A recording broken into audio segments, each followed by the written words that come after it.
السلام عليكم. ازيكم يا جماعه؟ عاملين ايه؟ كله تمام.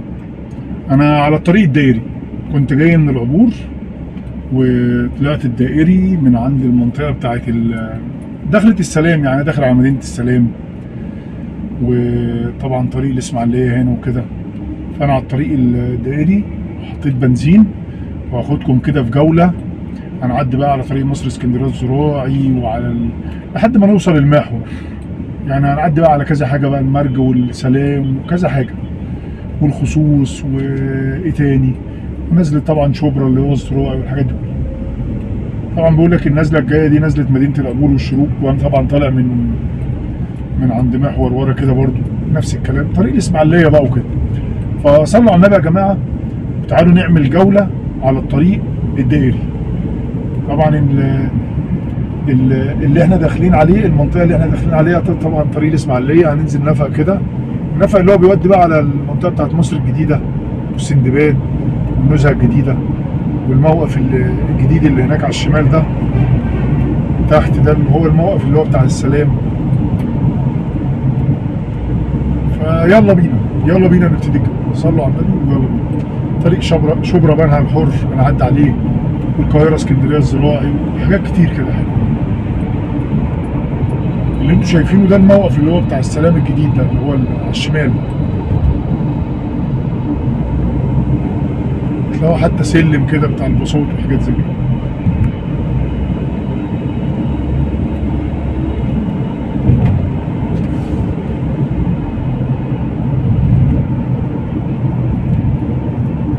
انا كنت ناوي اعمل لكم جوله في المتحف المصري اول يوم والله افتتاح، يعني كنت مظبط نفسي على كده.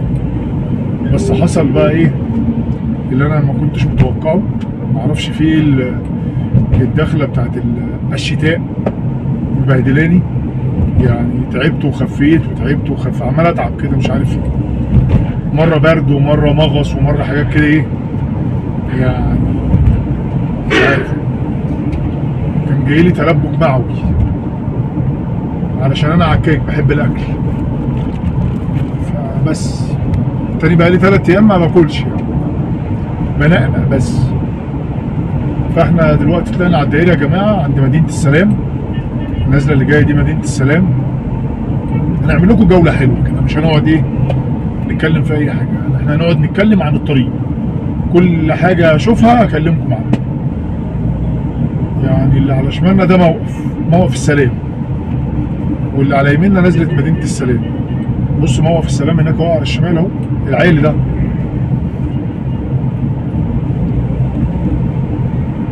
وده المحطه بتاعت الاتوبيسات اللي هي بتاعت السلام اللي على الشمال. انا كنت مفكرها مترو، بقول لهم عملوا مترو هنا. فبصوا الباصات طلعت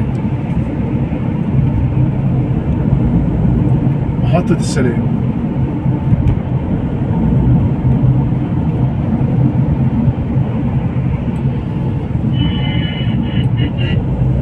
في نزله تاني برضو السلام وبالبيس الصحراوي. يعني النزله اللي جايه دي برضو مكتوب عليها مدينه السلام وطريق بالبيس الصحراوي، وعلى طول بقى مؤسسه الزكاه واسكندريه الزراعي.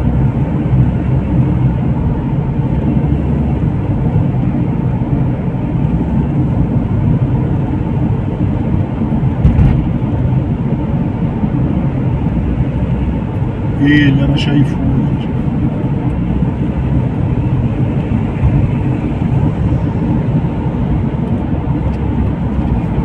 طبعا احنا ماشيين على الدائري بقى، والبيوت بتاعت الدائري بقى اللي هي الايه، اللي هي بالطوب الاحمر على بالطوب.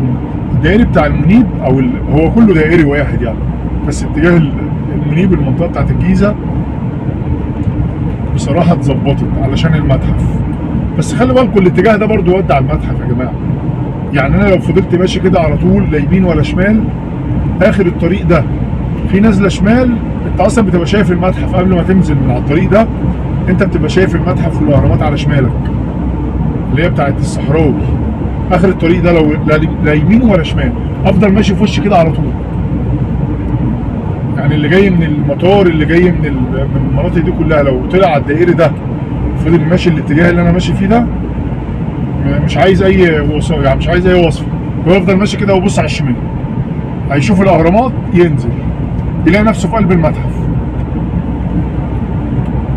الطريق ده برضو عايز يتظبط، البيوت دي عايزه تدهن كده وتتظبط وتحط عليها صور فرعونيه كده وحاجات حلوه.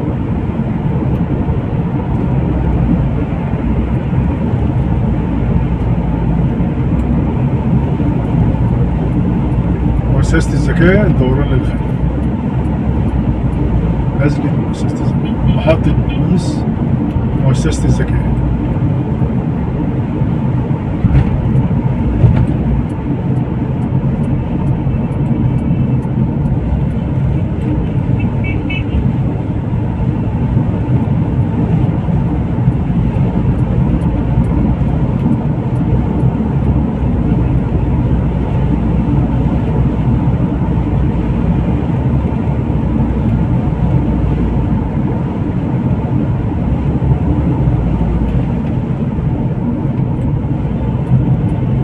ايه تاني هنا؟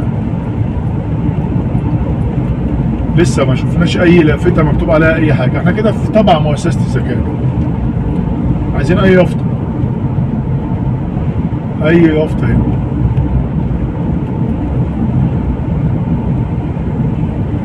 جوله على الطريق الدائري. بعد طبعا خلاص يعني الطريق ده والطريق اللي هو بتاع المنيب برضه هعمل لكم جوله عليه، خلاص خلص. يعني الطريق الدائري يا جماعه بقى بصوا يعني بقى حاجه جامده جدا.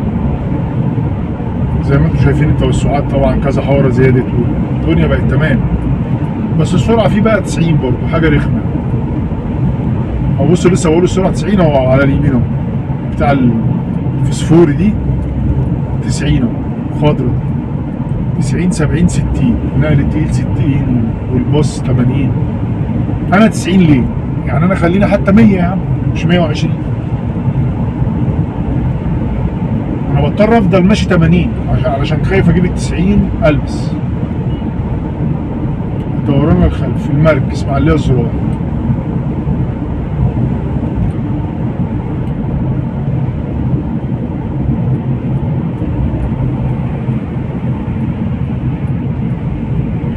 محطة اتوبيس محمد نجيب، محطة الباص بتاعت محمد نجيب.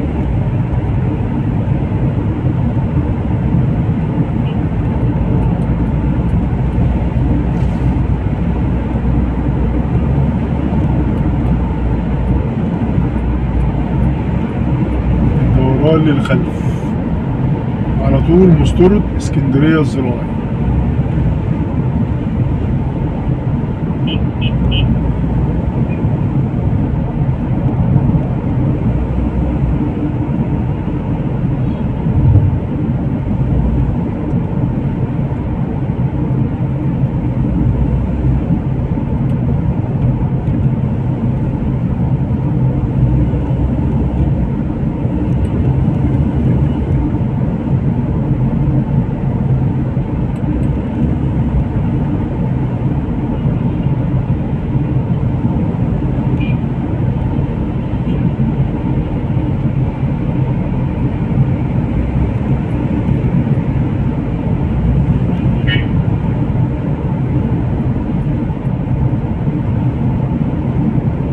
محطة اتوبيس المرج يا جماعة. كده احنا عند المرج.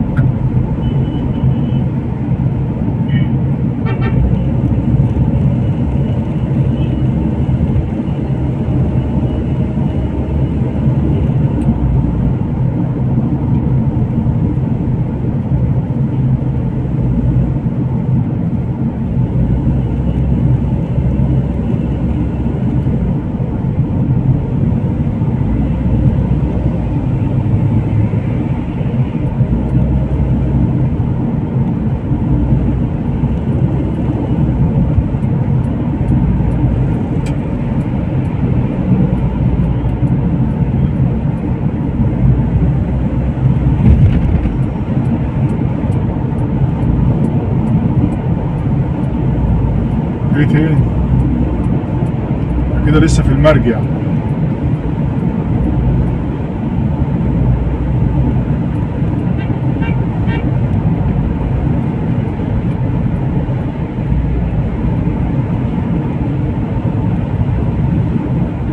بصوا في حفار فوق البيت بيهد البيت هناك اهو، بصوا شايفينه؟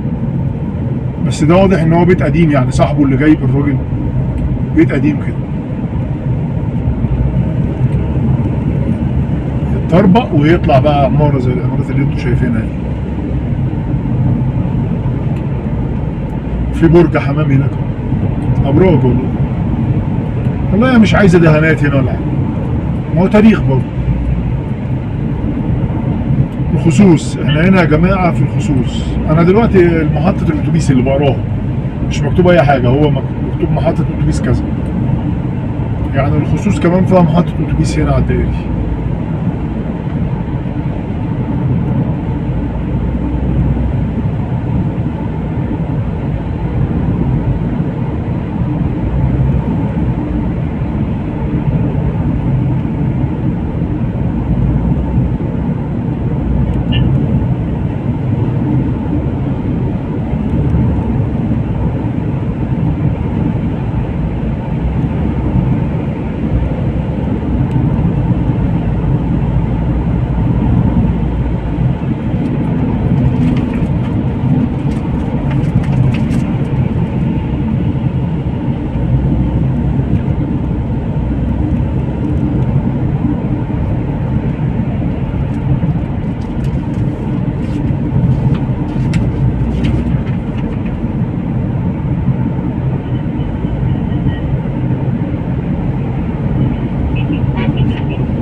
النزله اللي جايه دي يا جماعه نزله الخصوص ونزله ابو زعبل.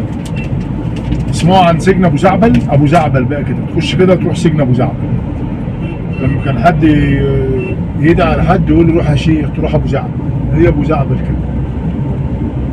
فينا شر ربنا. انا رحتها مره وعديت من قدام السجن ده.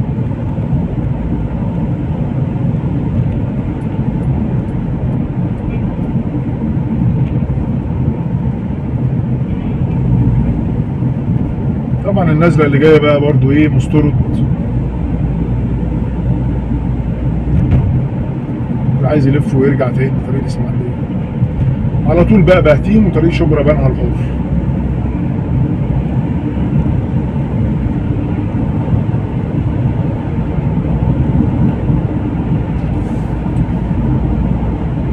جولة على الطريق الدائري، حاجة كده يعني حلوة على الصبح. مفيش أي شغل، خلاص الدائري خلاص اتشطب زي ما بنقول، اتشطب سوبر لوكس. قلت لها سوبر لوكس، الدائري اتشطب سوبر لوكس يا جماعة. أنا عايز أعمل لكم جولة بقى على الدائري برضو من نفس المنطقة اللي أنا عملت فيها، بس عكس بقى إيه، اتجاه المنيب بقى واتجاه الطريق السياحي والمتحف برضو. أعمل لكم جولة هناك، بس لازم تبقى آخر لا مش آخر اليوم، ولازم تبقى أول اليوم علشان الشمس زي كده، علشان الشمس. لو آخر اليوم الشمس هتبقى ضاربة في وشنا، لأننا هنبقى في اتجاه الشمس. اليوم برضو الصبح بدري هناك في العبور مثلا ولا حاجة، واروح جاي من اتجاه تاني. نشوف بقى الطريق الدائري بعد التظبيط، بعد التوسعات بقى والنظافة والحاجات الحلوة زي كده. بس هناك معرفش، هناك احس ان هو اوسع، اتجاه بقى التجمع وكده، والبيوت هناك بقى اتدهنت كلها شبه بعض واتحط عليها صور فراعنه وحاجات حلوه كده. النزله اللي جايه نزله بهتيم. واللي عايز يلف ويرجع تاني طوران للخلف على طول بسوس وطريق اسكندريه الزراعي.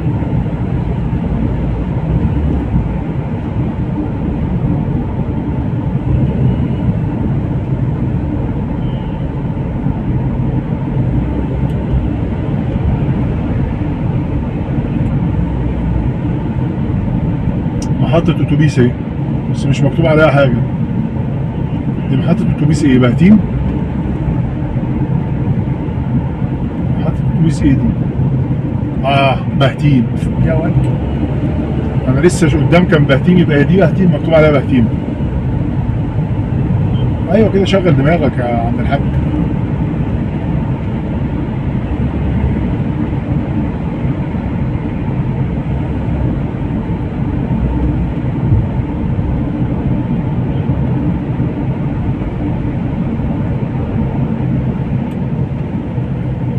ايه الدخان اللي قدام ده؟ في حريقه هناك ولا ايه؟ حريقه ولا حد مولع في حاجه في اراضي زراعيه قدام؟ حريقه؟ لا مش حريقه ولا حاجه، في اراضي زراعيه قدام، فالناس مولعين في زي في قش او في زباله او في حاجه على اليمين. شفتوا؟ ما انت كده بتلوث الدنيا يا عم. ده منظر، ده منظر، انت مولع في ايه يا عم؟ ده كلام؟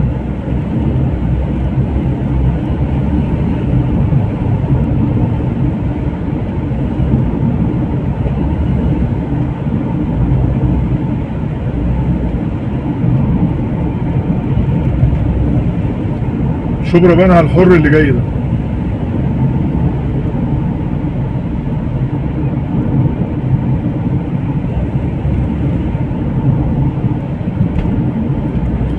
شبرا بنها الحر وبعد كده الطريق الزراعي. شبرا بنها الحر، محور الفريق العصار.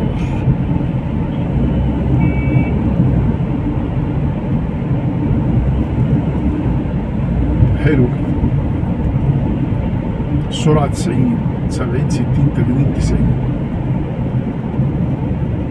موتوسيكلات 90 زينا.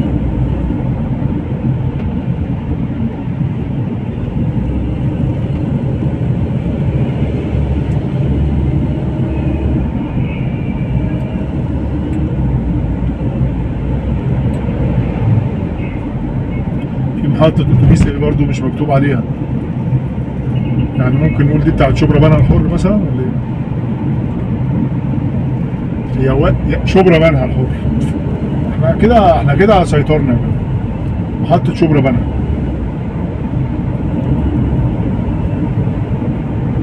هي لو مش مكتوب عليها من الوش بيبقى مكتوب عليها من الجنب.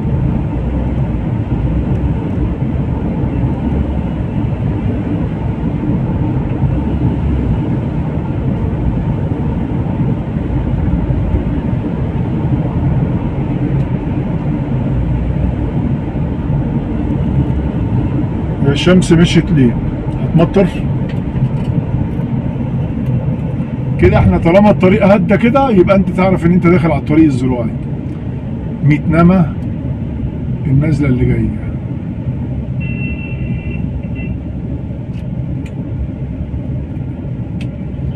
كده احنا داخلين على الزراعي، على اول الطريق الزراعي. انا ممكن بقى اوقف بس لما الزحمه واكمل. هي المشكله مش في الزراعي، هو في عربيه عطلانه على الشمال، عربيه عامله حادثه، عربيه داخله في عربيه كده يعني، علشان كده الدنيا كانت واقفه، انما الطريق شغال زي الفل.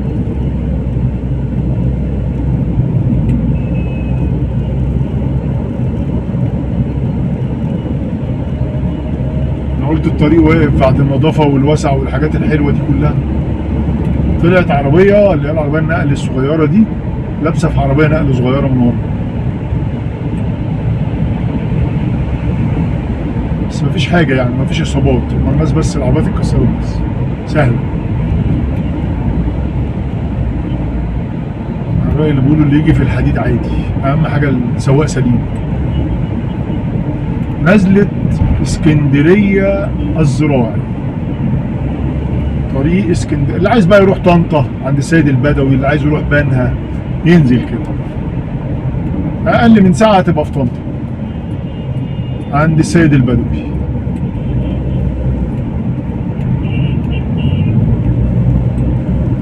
عايز بقى يروح شبرا الخيمه ينزل النزله اللي بعدها 5 دقايق تبقى في شبرا الخيمه. الشمس جت تاني، الحمد لله على السلامه.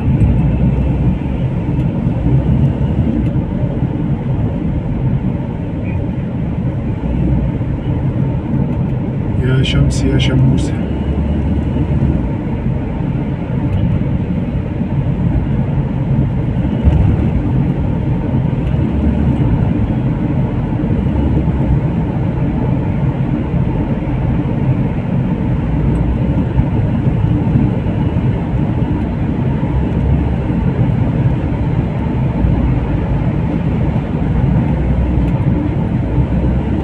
كده احنا قربنا على المحور يا جماعة، وجولتنا قربت تخلص، بس لازم نعدي على النيل، النيل المصري العظيم. تعدي على النيل تعرف ان انت خلصت الجولة.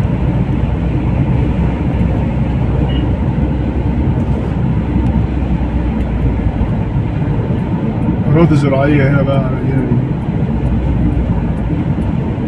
طبعا احنا داخلين على الشتاء، والشتاء بقى عايز الكرنب، والكرنب بصوا على ايدي اليمين، بصوا فدادين كرنب، مصر كلها تاكل كرنب في الشتاء.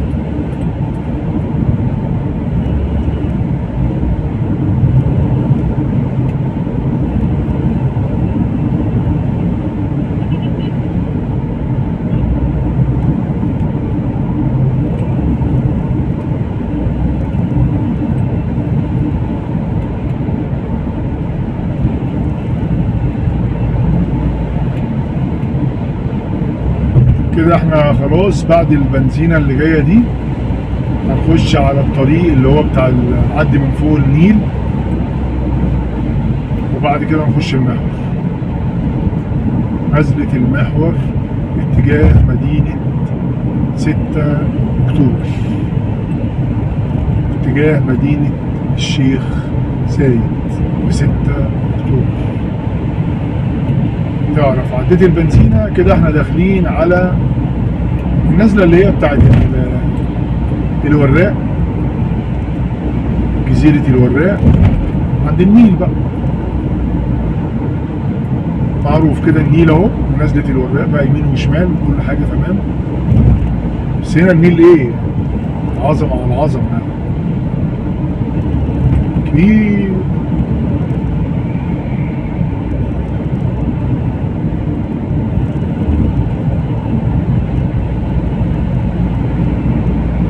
الشمس مضايقاكم ولا عادي ولا مش فاهم؟ احنا كده فوق النيل يا جماعة، احنا كده فوق النيل.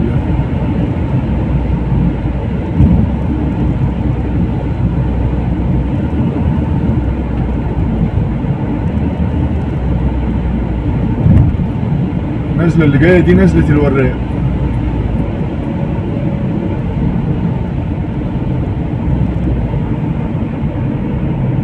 دي باين نزلة القناطر اعتقد، اللي عايز يروح القناطر الخيرية ينزل كده، والخطاطبة والوراق والقناطر الخيرية. رحلة جميلة في القناطر، كلنا عيلة في القناطر. السلام، كانت أيام.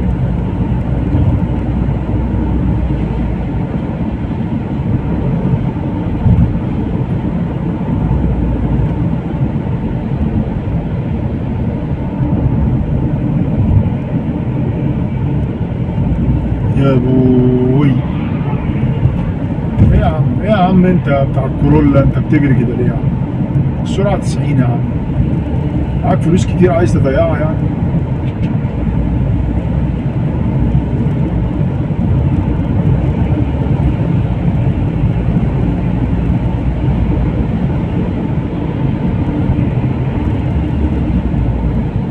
طبعا المحور بتاع الضبعة اللي جاي ده، محور رود الفرج والضبعة، والطريق اللي انا لسه عامل لكم عليه جولة من يومين.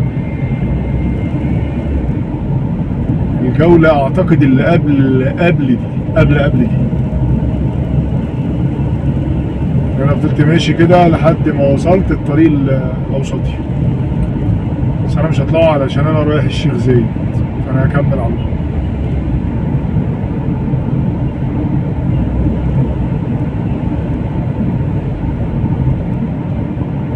طريق محور رود الفرج بالضبعة، مرسى مطروح.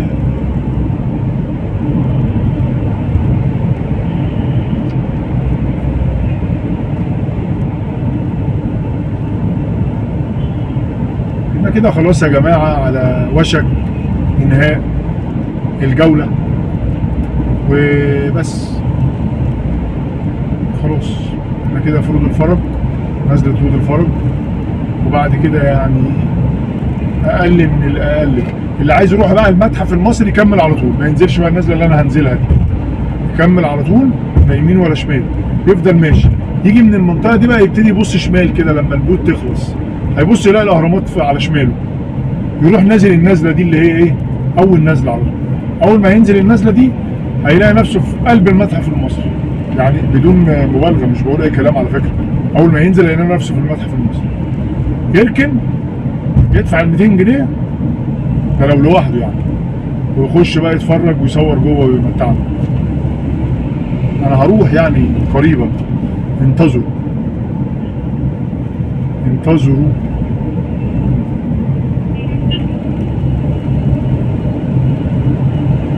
انا هروح ان شاء الله المتحف واروح الاهرامات، بس يعني هشوف. لو هروح المتحف الاول، لو لقيت المتحف الدنيا تمام واليوم خلص على السريع كده وظبطت، ممكن اخش بقى على ايه، على الاهرامات. لقيت الموضوع متعب والمتحف كبير جدا وتعبت فيه، اخلي يوم تاني للاهرامات بس لوحده. كده احنا على وشك نزول المحور. على فكرة من هنا للمتحف المصري ممكن تقول 10 دقايق او اقل من 10 دقايق. النزلة اللي جاية شارع احمد عرابي المهندسين، وبعد كده نزلة المحور.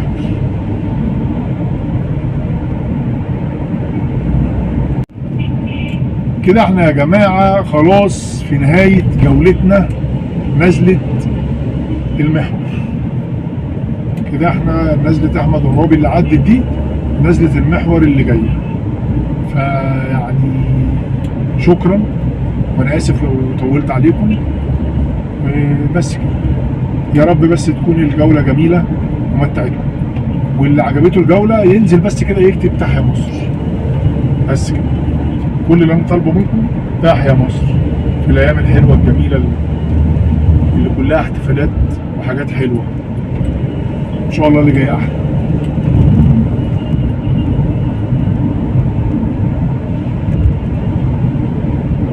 هي فين نزلة المحور يا جماعة؟ هو انا تهت ولا ايه اللي بيحصل؟ في حاجات بس جديدة يعني، هنا لسه في شغل، لسه في حاجات جديدة بتحصل.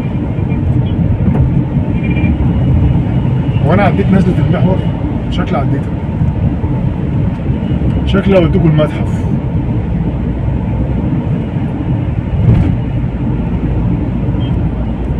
لا لسه ما عديتهاش. هو مدينة 6 اكتوبر واحدة.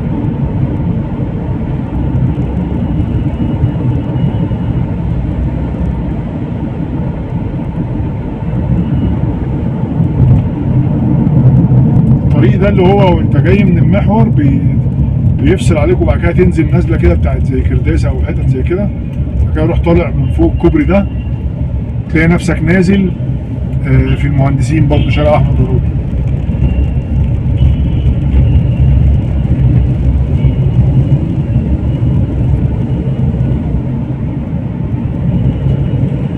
كده احنا خلاص يا جماعه. خش يمين، محور 26 يوليو، مدينة 6 اكتوبر، اقصى اليمين اقصى اليمين اقصى اليمين اقصى اليمين.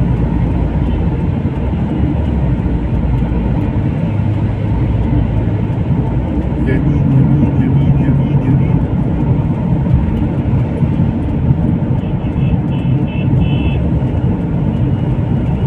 بس كده ننزل بقى النزله اليمين دي كده زي كده يا جماعه. يا رب بس تكون الجوله عجبتكم، ولو عجبتكم بقى ما تنسوش تعملوا لايك وشير وسبسكرايب. سلام.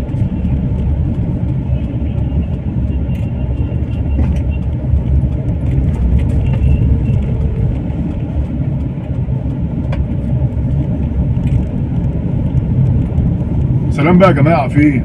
انا خلاص قفلت. انتوا لسه قاعدين عشان تشوفوا المحور؟ انا وريته لكم 100 مره، خلاص كفايه كده. بعمل لكم جوله عليه تاني. سلام.